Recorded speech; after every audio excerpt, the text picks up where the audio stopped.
জাতীয়তাবাদী ছাত্রদল ও যুবদলের রাজনীতিতে সুপরিচিত নাম ঢাকা কলেজ ছাত্রদলের সাবেক ভারপ্রাপ্ত সভাপতি ও যুবদল কেন্দ্রীয় নেতা এইচ.এম. রাশেদ সম্প্রতি নড়াইল-২ সংসদীয় আসনে দেশনায়ক তারেক রহমান ঘোষিত রাষ্ট্র কাঠামো মেরামতের রূপরেখার ৩১ দফা কর্মসূচি প্রচারের নেতৃত্ব দিয়েছেন। আসন্ন জাতীয় সংসদ নির্বাচনে বিএনপির মনোনয়ন প্রত্যাশী এই নেতা নড়াইল-২ আসনের সর্বস্তরের মানুষের মাঝে লিফলেট বিতরণ করেছেন এবং ৩১ দফা কর্মসূচির মূল বার্তা পৌঁছে দিয়েছেন ঘরে ঘরে।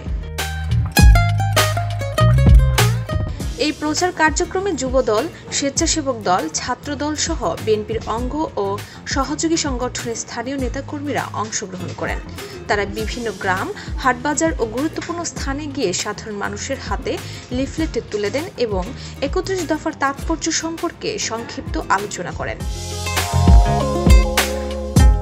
এইচ.এম. রাশেদ বলেন, ৩১ দফা কর্মসূচি কোনো দলীয় এজেন্ডা নয়, এটি একটি জনগণের রূপরেখা। রাষ্ট্রের ধ্বংসপ্রায় কাঠামোকে মেরামত করে গণতান্ত্রিক ও জনমুখী শাসন ব্যবস্থা প্রতিষ্ঠার জন্যই এই দফাগুলো প্রণয়ন করা হয়েছে।